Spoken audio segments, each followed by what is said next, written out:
So kailan po kaya magpapakita, if ever, si Mr. Zulueta?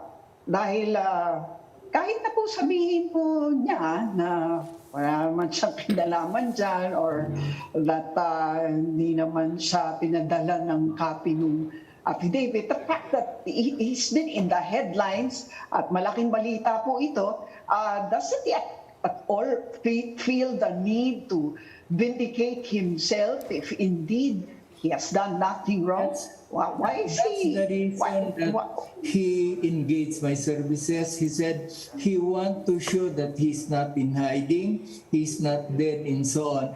But the reason why he was not seen for the last 2 months, Luchi, is that there was no reason to do so. First, he has not been furnished a copy of the complaint against him. What he received was only a 1-page subpoena coming from the DOJ, and therefore, as we know, that subpoena is useless unless you know what is the reason why you are there. So before you go to the DOJ, you must have a copy of that complaint against you, affidavit of witnesses, so that you can answer that if you go to the DOJ or before the panel prosecutors.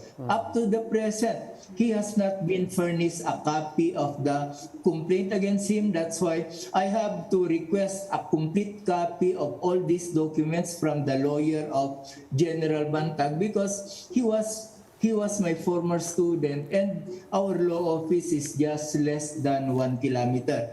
After that, I confronted Colonel Zulueta, and then I asked him to answer point by point all the allegations involving him so that I can prepare his counter affidavit.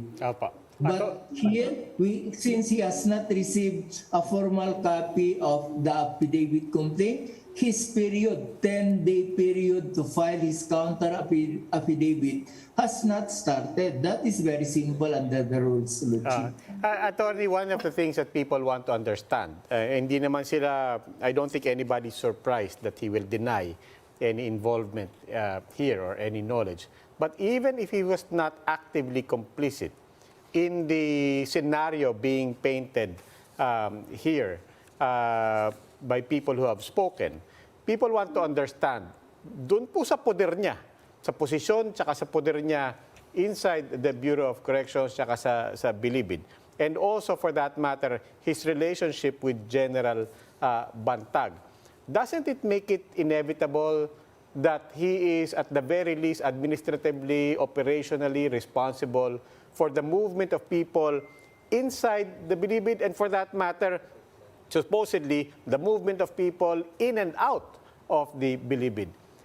Kayo nga po nagsabi, as Ed himself also noted kanina, kayo na nagsabi that between General Bantag and Mr. Zulueta, they can change the security arrangements, they can change the arrangements for the cells, where people go, how to reform it. Isn't he still, at the end of the day, responsible for the movement of people within and then in and out of the Bilibid? Yes, there is no dispute about that, Robbie. But how does it connect about, for example, the killing of Percy Lapid? Well, ang teorya po na ano, at saka ang testament pa ng mga suspect ay may mga tao galing sa loob na ginamit at pinagamit para dito sa pagpatay kay Percy Lapid. Yun po yung connection, because eventually people will ask, how is that possible? And how is that possible if officials very high up in the BuCor are not complicit in this operation? Yun po yung connection.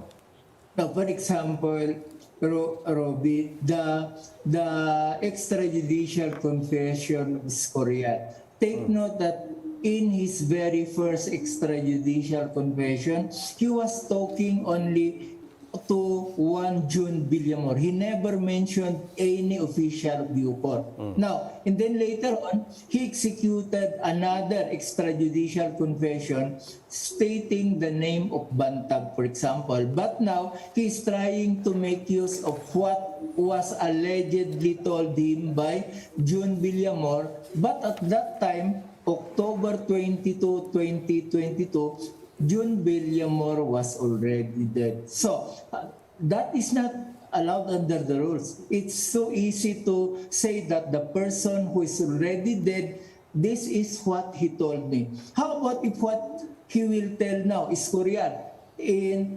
Before he died, John Villamor told me that the mastermind, the killing of Percy Lapid is the President BBM. So, shall we accept, for example, his statement?